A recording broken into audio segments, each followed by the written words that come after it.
आप लोग एग्रीकल्चर में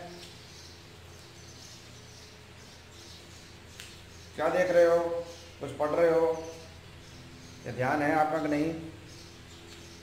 हम लोग रोजाना आपको कुछ न कुछ नई चीज़ बता रहे हैं, उस पर आप लोग ध्यान अपना केंद्रित दीजिए।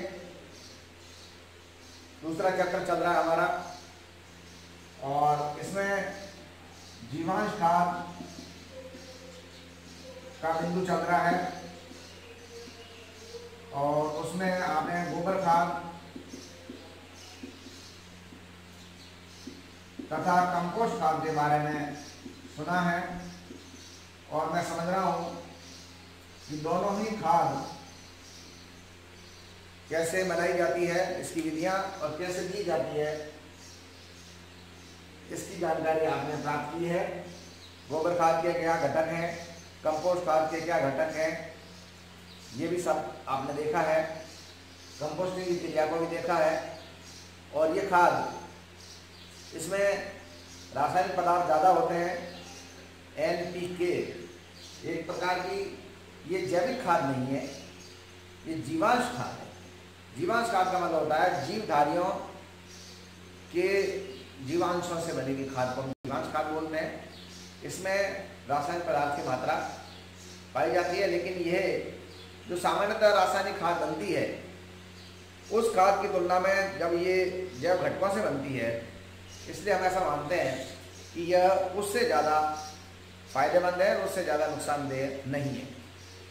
हम जैव उर्वरक पढ़ेंगे बाद में आपके, उसमें हम बिल्कुल ही रासायनिक पदार्थों का उसमें प्रयोग नहीं होगा, उसमें कार्बनिक पदार्थ ही ज़्यादातर काम में आएंगे। कार्बनिक पदार्थों से बनी उर्वरक और खाद में ये अंतर है कि उसमें रासायनिक पदार्थ की मात्रा ज़्यादा होती है और कार्बनिक पदार्थों की मात्रा ज़्यादा होती है। मैंने आपको सांद्रित और स्थूल खाद भी बताई थी, उसमें भी आपको ये बताया था जिसमें स्थूल है यानी कि उसके अंदर कार्बनिक पदार्थों की मात्रा ज़्यादा है, जो सांद्रित है उसको कार्बनिक पदार्थों की मात्रा कम है। तो जीवांश खाद के बारे में मैंने दो चीज़ें आपको पहले बता दी है और आई थिंक कि वो आपको ध्यान में है पूरी।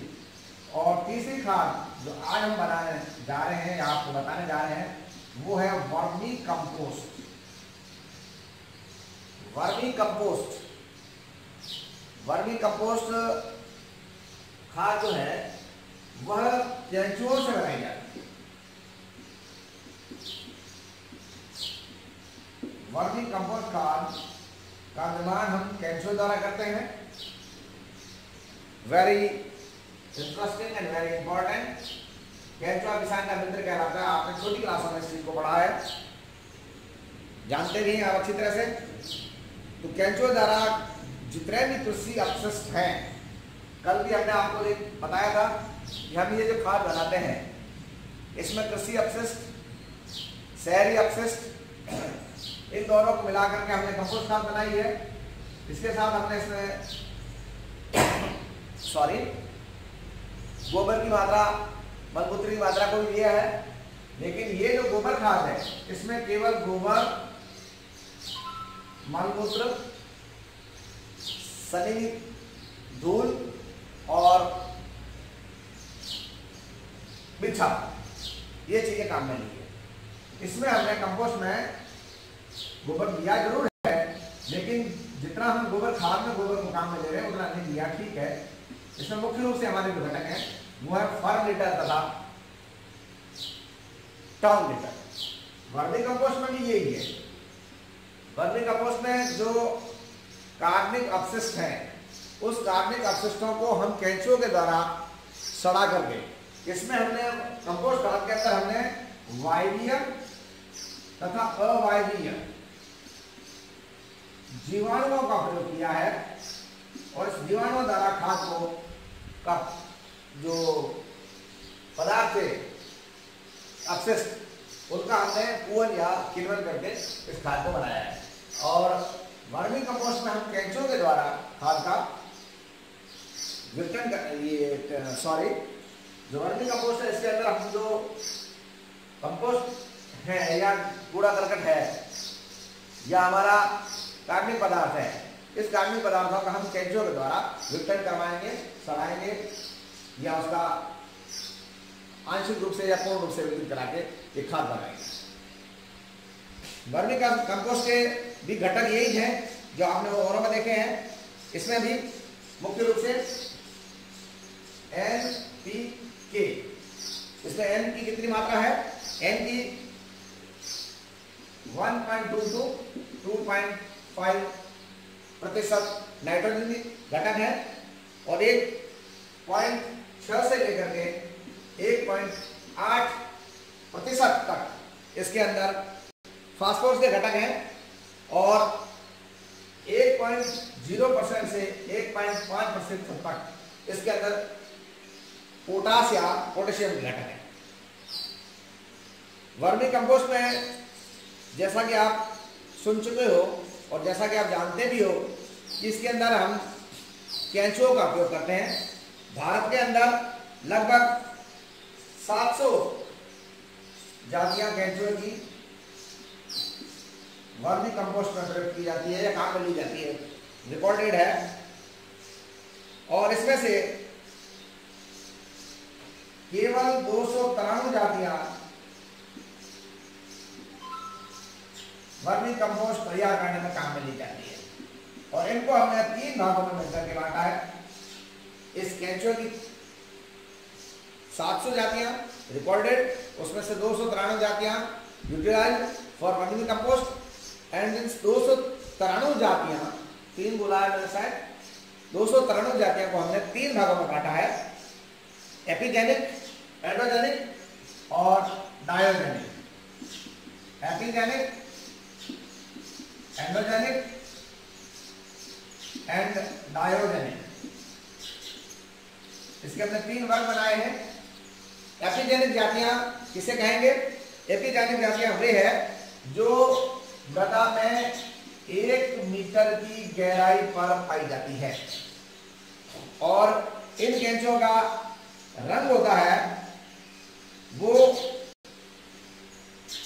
मटमैला भूरा, हल्की सी गहरा भूरा, मटमैला गहरा भूरा होता है। और इसमें से अंदर पैरेनिक्स, आइसोनिया जातियां प्रमुख है। आइसोनिया फोर्टिडा भी कह सकते हो आप। पैरेनिक्स, आइसोनिया और एक जाति फेरिटिमा। आइसोनिया की दूसरी मैंने जाति बोली थी आइसोनिया फोर्टिडा और फेरिटिमा इलोंगेटा। ये बेटा आपको नाम याद रखने हैं। आपसे पूछा जाए कि एपिजेनिक केंचुओं की 2 जातियों में नाम लिखो तो यू कैन राइट पैरेनिक्स और आप आइसोनिया लिखोगे तो फोर्टिडा भी लिखना पड़ेगा और फेरिटिमा लिखोगे तो इलोंगेटा भी लिखना पड़ेगा, वंश और जाति दोनों। दूसरी जाति है, दूसरा वर्ग है, दूसरा जो केंचुओं का वर्ग है उसका नाम है एंडोजेनिक और ये केंचुए कुछ और गहराई में पाए जाते हैं। आपको पहले मैंने बताया था एपिजेनिक वो 1 मीटर की गहराई में और ये और ज्यादा गहराई में पाए जाएंगे, यानी कि 3 मीटर की गहराई में पाए जाएंगे। ये केंचुए ये और ज्यादा गहराई में और भूमि में सुरंग बनाकर रहते हैं और यह मृदा को ज्यादा खाते हैं, मृदा का ज्यादा उपयोग करते हैं। ये मृदा का ज्यादा उपयोग करते हैं, गहराई में पाए जाते हैं और सुरंग बनाकर रहते हैं। तीसरी जाति है ये डायोजेनिक है। ये आपको 1 से 3 मीटर की गहराई में मिलती है, ऊपर मिल जाएगी और नीचे में मिल जाएगी। मतलब न ज्यादा गहराई में, न ज्यादा गहराई में नहीं, ये ऊपर भी पाई जा सकती है और गहराई में, दोनों प्रकार की अवस्थाओं में ये आपको मिलती है। यानी कि ये एपिजेनिक और एंडोजेनिक की क्या कहलाएगी? मध्यवर्ती जाति है, ये मध्यवर्ती जाति है। इसके अंदर आपको जो जातियां हैं वो उसमें आइसोनिया भी की जाति है, आइसोनिया फोइटिडा। राजस्थान में वैसे यह जाति सर्वाधिक उपयुक्त जाति मानी गई है, आइसोनिया फोइटिडा। अब यदि हम इस केंचुए को देखें तो आपको मालूम है कि केंचुए जो है पूरा शरीर इसका खंडीय होता है। आपने बायोलॉजी में इस चीज को पढ़ा है, सेगमेंटेड होता है। पहले और अंतिम खंड को छोड़कर, प्रथम खंड और अंतिम खंड को छोड़कर इसमें उत्सर्गिका पाई जाती है, या हमने उसमें जूलॉजी में पढ़ा है या बायोलॉजी में पढ़ा है। यह 3 से 4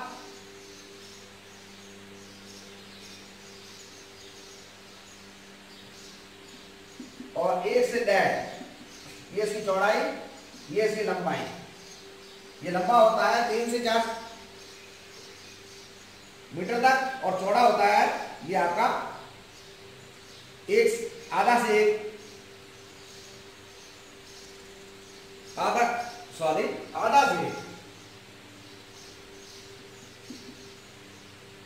इंच और इंच, ये लेंथ, ये इसकी विड्थ। इस केंचुए की रंग लाल होता है और यह 10% सॉइल का और 90% कार्बनिक मैटर का सेवन करता है, इसको काम में लेता है या खाता है। आपको ध्यान में होगा कि केंचुआ उभयलिंगी है। नर जनन तथा स्त्री जनन, मादा जनन दोनों एक ही केंचुए में पाए जाते हैं और 2 केंचुए परस्पर आके सट करके जन्म करते हैं और जन्म के दौरान ये जो अंड त्यागे जाते हैं, निषेचित अंड त्यागे जाते हैं, वो कोकून बनाते हैं। तो ये कोकून आपको ध्यान में रखनी है। कोकून का निर्माण यदि मर्दा में होता है उससे नए केंचुए बनते हैं। तो ये कोकून जो होती है इससे 6 माह में 250 से 300 नए केंचुए निर्मित होते हैं। तो जरूरी है कि केंचुए समय पर, इनमें इस प्रकार का जो बैलेंस की जातियां हैं तो उसमें समय पर इसमें जन्म होता रहेगा मिट्टी में, और समय पर बहुत सारे केंचुए हैं वो तैयार होते रहेंगे और बहुत सारे केंचुए तैयार होने के साथ जो सॉइल और कार्बनिक मैटर है इसका ये उपयोग करते रहेंगे और मृदा को मुलायम बनाएंगे, मृदा को पलटने का कार्य करेंगे। और इस तरह से हम जो है मृदा को घुटना व आसान बनाते हैं, इस केंचुए बनाते हैं और हम उसका उपयोग, मिट्टी जो है वो इस प्रकार की हो जाती है, उर्वरक बन जाती है। ये हम समझ चुके हैं। इसलिए हम ये चाहते हैं कि जहां पर केंचुए नहीं है, जिस मिट्टी में केंचुए नहीं है उस मिट्टी में हम केंचुआ की एक सैया बनाएं और उस सैया में केंचुए डाल करके मिट्टी को पोला बनवाएं, मिट्टी को उर्वरक या उपजाऊ बनाएं। तो आइए हम बात करते हैं केंचुआ सैया तैयार करने की। केंचुआ सैया तैयार करना यह भी अपने आप में किसान के लिए और आपको परीक्षा की दृष्टि को ध्यान में रखने के लिए ये इंपॉर्टेंट है बिंदु। केंचुआ की सैया कैसे तैयार की जाती है? सबसे पहली बात, छायादार तथा कुछ समतल ऊंचा स्थान का चयन करते हैं।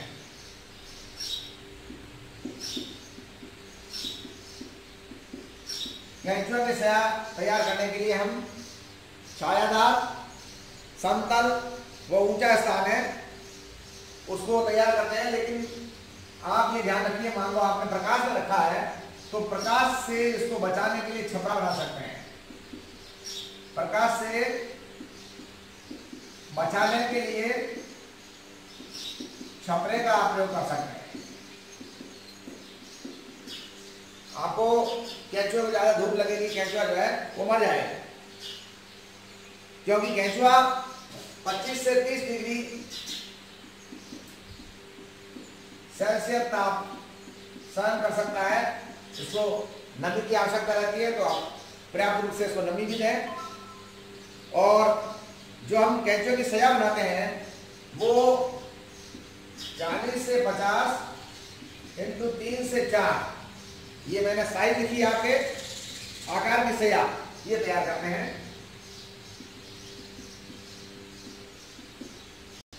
और इसमें क्या क्या डालेंगे ये मैं मन में आपको बता रहा हूं, आपको ध्यान रखना है। और जो भी आप कचरा ला रहे हैं इस सैया में डालने के लिए, उस कचरे में पहले तो जो आपने छायादार, समतल, ऊंचे स्थान का चयन किया है, इस पर पानी छिड़क करके एक पाटे की सहायता से इस जमीन को पीट करके समतल कर दीजिए, थोड़ी सी सॉलिड कर दीजिए, ठोस कर दीजिए। और उसके बाद में इसके ऊपर आप कूड़ा करकट वगैरह डालेंगे। तो सबसे पहले आपने क्या किया, स्थान का चयन किया। स्थान का चयन करने के बाद में यदि उसमें किसी प्रकार का प्रकाश आ रहा है तो उसके अंदर आपने छाया कर दी। और छाया करने के बाद आप इस बात का ध्यान रखा कि केंचुआ कितने तापमान को सहन कर सकता है, उसको नमी की आवश्यकता रहती है। फिर आपने एक निश्चित आकार का एक डिजाइन तैयार किया, सैया उसकी बनाई, और उसके ऊपर आपने 3 इंच मोटी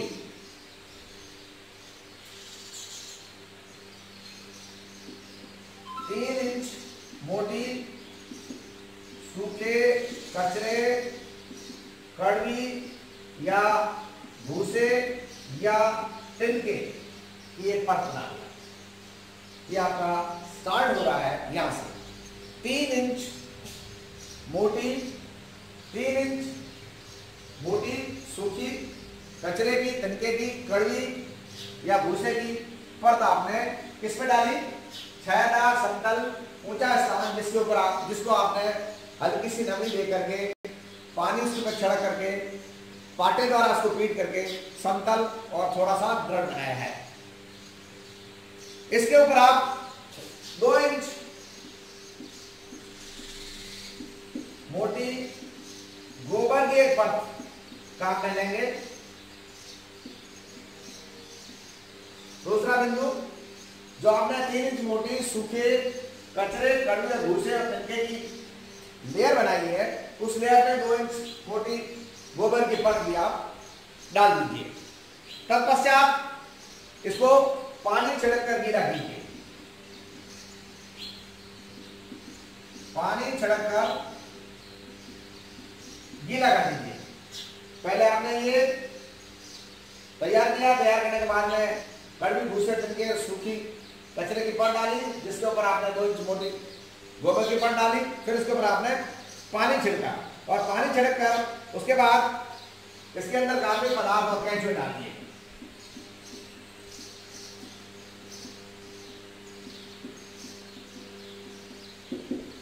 एक चीज का ध्यान आपको रखना है, मैंने आपको बताया नहीं है, मैं बताता हूं। जो आप सूखा कचरा, कड़वी, भूसे और तिनके डाल रहे हो, इसको आपको अच्छी तरह से देख लेना है।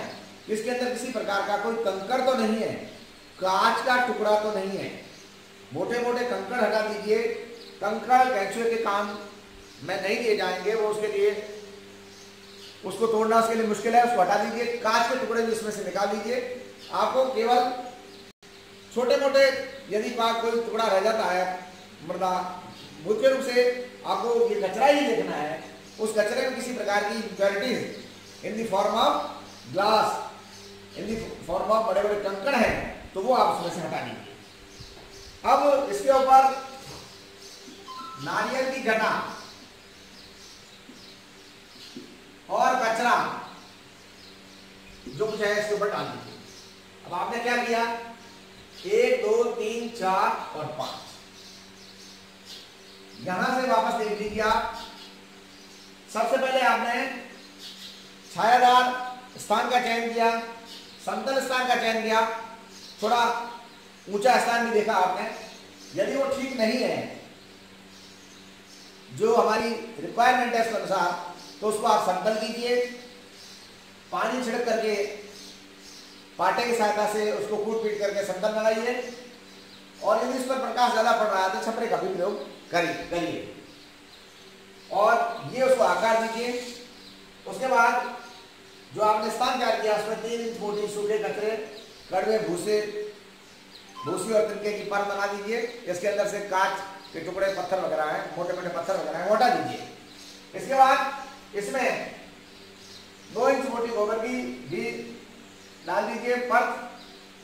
फिर उसमें पानी छिड़क करके इसको गीला कर दीजिए और फिर इसके ऊपर कार्बनिक पदार्थ और केंचुए की जातियां जो मैंने आपको बताई, आइसोइनिया फोएटिडा का प्रयोग हम ज्यादातर करते हैं।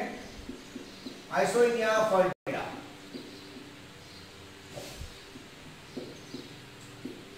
ये इसमें डाल दीजिए। अब इस केंचुए को आपने डालना है। उसके बाद इसके ऊपर नारियल के जो जटा होती है उस नारियल की जटा का प्रयोग कीजिए। उसके बाद इसके ऊपर कचरा वगैरह डाल दीजिए। 2 माह का समय होगा, इसके अंदर ये कंपोस्ट बनकर तैयार हो जाएगा। इसको आप हल्के हाथ से काम में लेंगे, खुरपी वगैरह का प्रयोग इसमें नहीं करेंगे, और ताकि केंचुआ जो है वो मरे नहीं। केंचुआ निचली परत पे चला जाएगा। इस तरह से ये जो खाद है, इस तरह से ये जो कचरा है, इस कचरे का पूरी तरह से विघटन हो जाएगा। पूरी तरह से कचरा कार्बनिक पदार्थ है, इसका ये उपयोग करके और इसको वर्मी कंपोस्ट के रूप में तैयार करेगा। अब इसका प्रयोग विधि भी हम देख लेते हैं। इस वर्मी कंपोस्ट को हमने तैयार किया है, ये 2 माह में बनकर तैयार हो जाएगी। और 2 माह में बनकर तैयार होने के बाद में इसका उपयोग हम कैसे करेंगे, तो है अब आपका नेक्स्ट बिंदु है, वो है प्रयोग की विधि। जो वर्मी कंपोस्ट आपने बनाया है, उस वर्मी कंपोस्ट को आप कैसे प्रयोग में लाएंगे। तो सबसे पहले आप ये समझिए, आप समझ चुके, समझिए क्या समझ चुके कि वर्मी कंपोस्ट क्या है। उसके बाद केंचुए की जातियां, और उसके बाद केंचुआ सैया बनाना। और केंचुआ सैया बनाने में आपको स्थान और परत दर परत कार्बनिक पदार्थ का समावेश, और उसके बाद में केंचुए से बनी वर्मी कंपोस्ट के प्रयोग की विधि।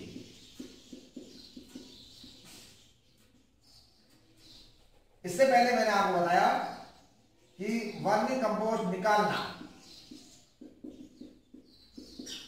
तो वर्मी कंपोस्ट को निकालने के लिए आप धारदार यंत्र का प्रयोग न करें, खुरपी का प्रयोग न करें, पावड़े का प्रयोग न करें, कुल्हाड़ी वगैरह का प्रयोग न करें।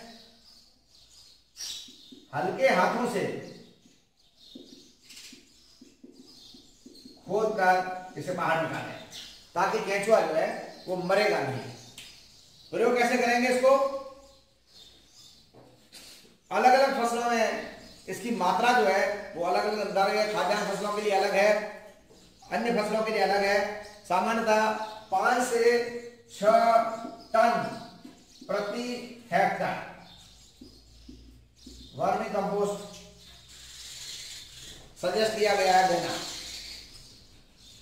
और जिस वक्त हम खेत तैयार करते हैं बुआई से पहले, उस समय भी आप 2 से 3 टन प्रति हेक्टर वर्मी कंपोस्ट दे सकते हैं।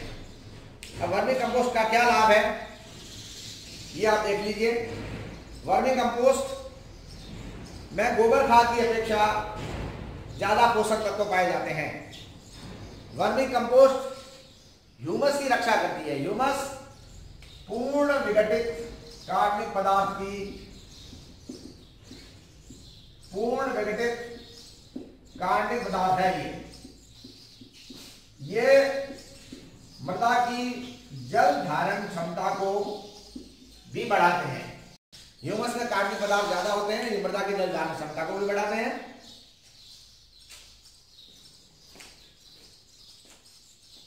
लाइट चली गई है क्या? ये चल रहा है? ओके ओके, चलिए। मृदा की जल धारण क्षमता को भी बढ़ाते हैं और इसमें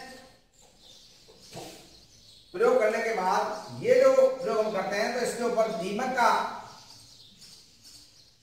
प्रभाव कम होता है और खरपतवारें भी कम उगती है। यदि आप केंचुआ खाद या वर्मी कंपोस्ट का प्रयोग करते हैं तो खरपतवारों का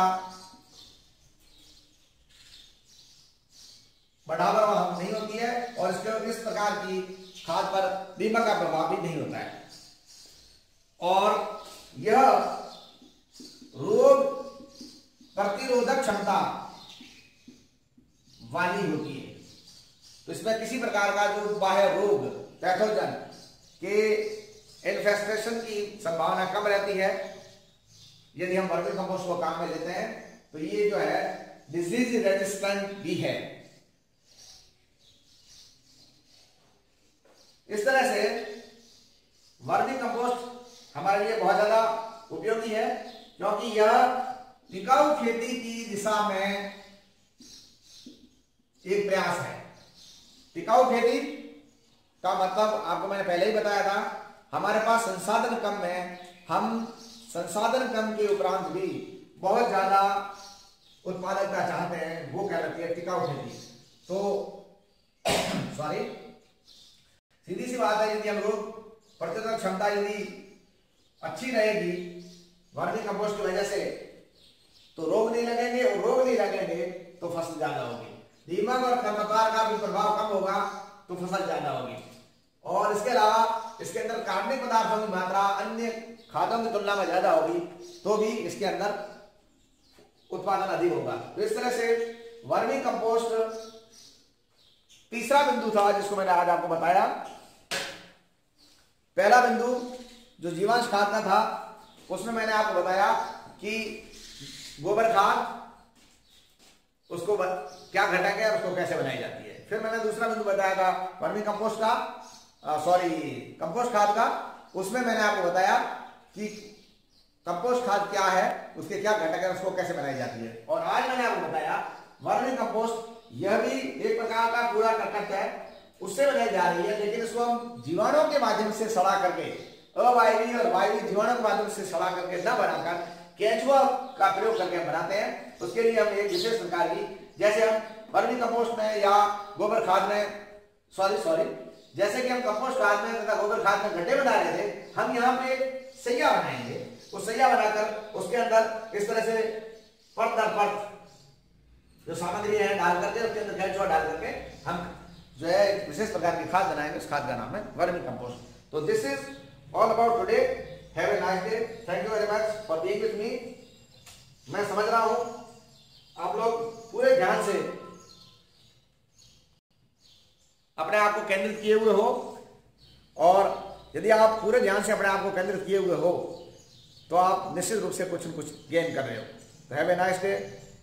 कोविड-19 में अपने आप को बनाए रखने के लिए घर से बाहर न निकलें, लेकिन किताब से जुड़े रहें। किताब को और अपने को स्वयं को बार बार सैनिटाइज करते रहें और पढ़ते रहें। जो पढ़ेगा वो बढ़ेगा। Thank you.